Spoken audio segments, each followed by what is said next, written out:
So now we're at the threshold of your public service. So tell us about your first brush with elected politics. Elected politics. Well, I had mentioned to you that my dad said you got to be in the room. Right. You can't be out in the hall. And I didn't know what that meant anymore, and I knew what that advice about going to Springfield meant. But so, as I said, my brother and I had, we'd done stuff with my dad, and I guess my sisters did too, to a lesser degree. Handing things out and being involved in the elections. And so when my dad died, I became an assistant precinct captain in the ward. I went over to the ward office. Mayor Daley had appointed Lane, who had been his candidate, as the committeeman after my dad had beaten him. And the way that happened was that Keenan was the committeeman. The mayor had Keenan read out of the party. Remember, Keenan became a Republican? Right. After Daley had him read out of the party, he becomes a Republican. And the mayor, as chairman, the body then appoints Lane to be the committeeman. So, okay. The Republicans in those days were different from the Republicans that we might imagine. Oh, no, yeah, that was serious. Yeah. I mean, they were, that was Keenan and Adamowski. I mean, there was, some tough guys involved in that. And the assessor, Frank Keenan was the assessor in addition to being the committeeman in the 49th Ward. Both when he was assessor and Cullerton was assessor. I mean, that was the second most powerful job. If you look at the pictures of the mayor with President Kennedy, the guy with him is Parkey Cullerton. I mean, that, right. For years, that was the second most powerful job. And so it was really, the election, the fight in '55 was really Richard J. Daley and Frank Keenan. Mm-hmm. And then Keenan's surrogate, in effect, was Mayor Kennelly. That was the way it worked out.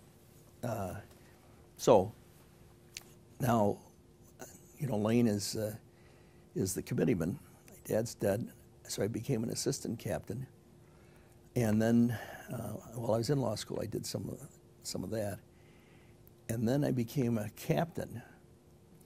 And he was thoughtful enough to give me the precinct that had finished 98 out of 98 in Mayor Daley's primary.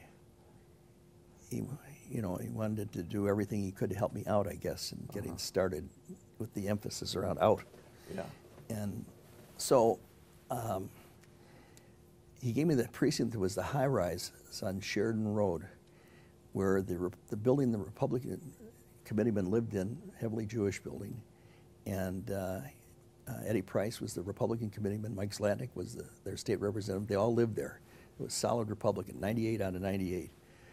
Because, I figured he was dying to have a chance to show Mayor Daley the results and show him how I had finished last in the ward, just to make sure that he didn't have to put up with any more Hartigans, So I got about 30 friends of mine, guys that I'd gone to school with and girls they dated. And we invaded the place. We did everything you ever saw in a school election, Gary. We did right there.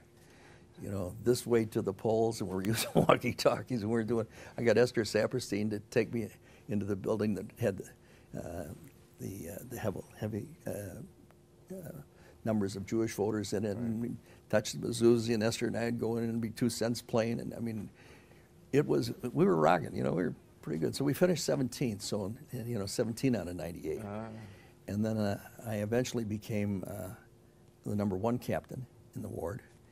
And I was also the secretary of the ward, and the vice president of the ward, and president of the ward.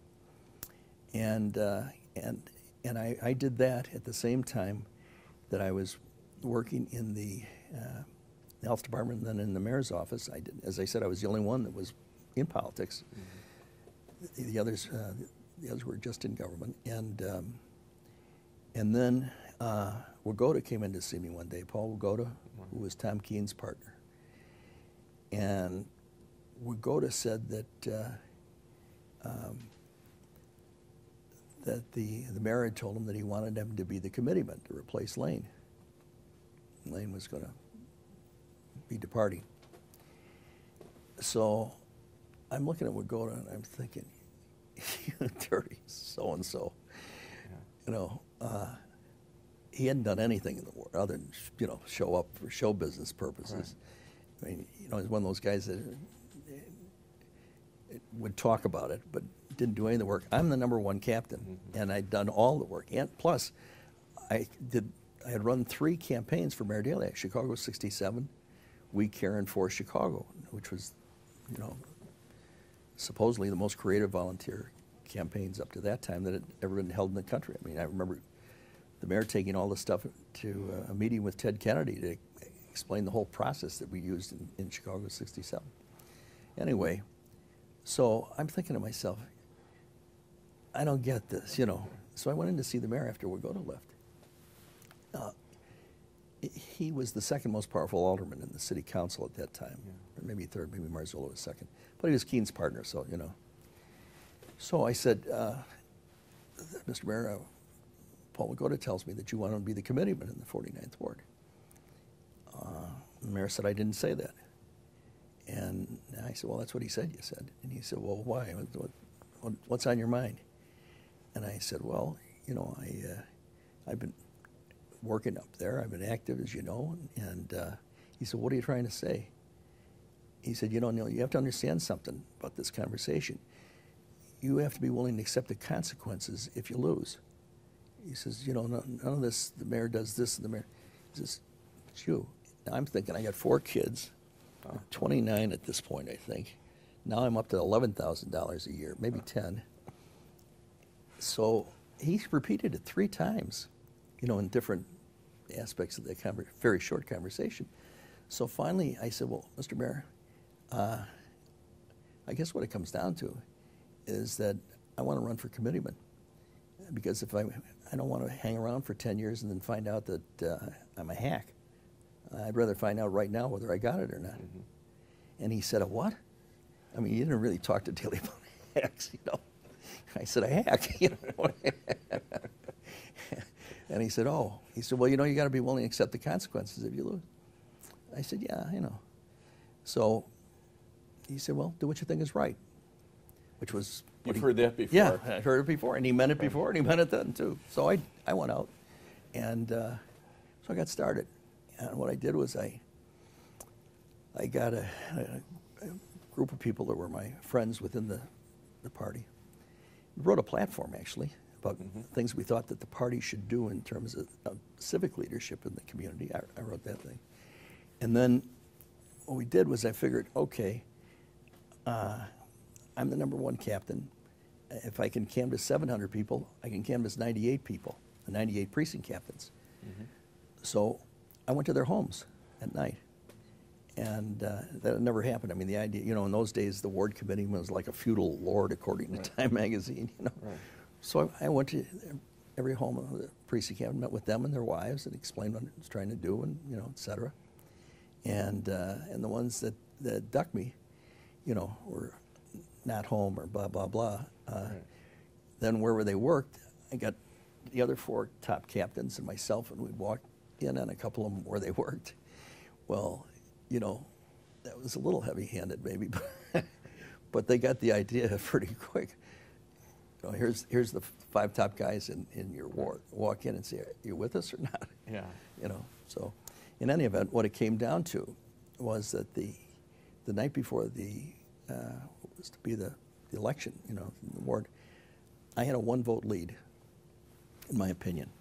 The cards on the table kind of stuff, the 3x5 cards that would move around. And what we do is every night at 10 o'clock, after I'd have these meetings and other people would meet, with different people. We got 1 minute left. Okay, we'd come together. I always put one of Wagoda's people in the circle so that I knew that guy would take it back to Wagoda, what the supposed results were. So in any event, I go into the 1-vote margin, I think, and I go into the meeting, and I had all the guys that I'd grown up with were there. We didn't know that, the West Side wards were coming and take the thing. We didn't know what was going to happen. Wagoda withdrew, and I got elected committeeman. Well, on that happy note, we'll stop the tape for the moment. So you're now 29, if I have it right, newly elected ward committeeman. You have to be the youngest in the crowd, or just about. Yeah, I was the first, yeah.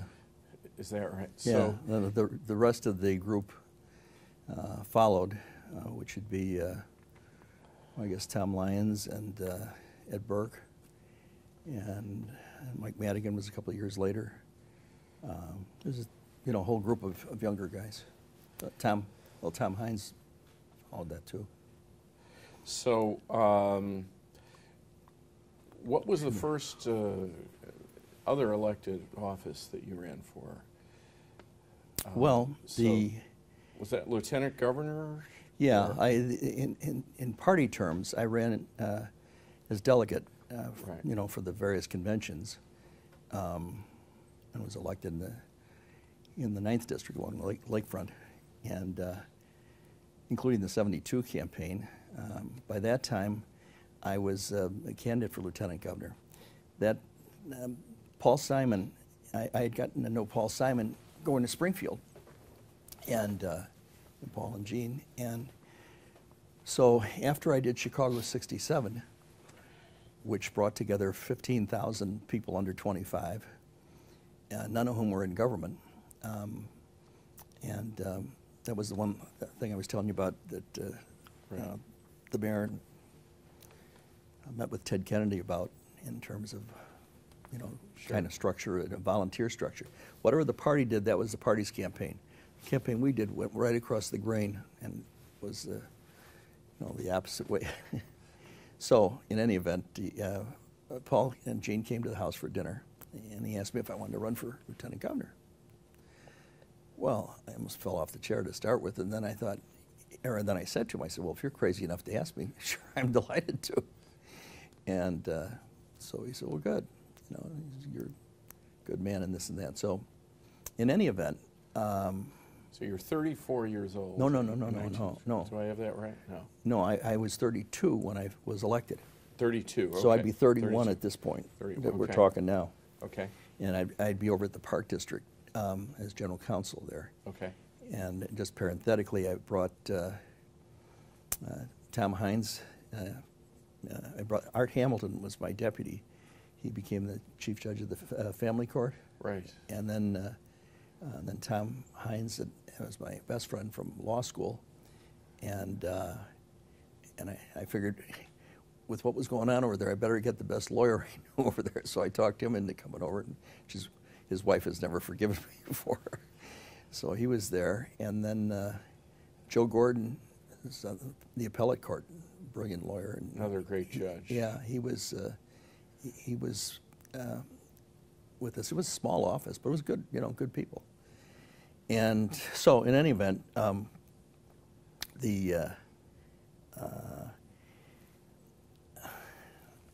me see. I'm just going to pause for 1 second, if I might.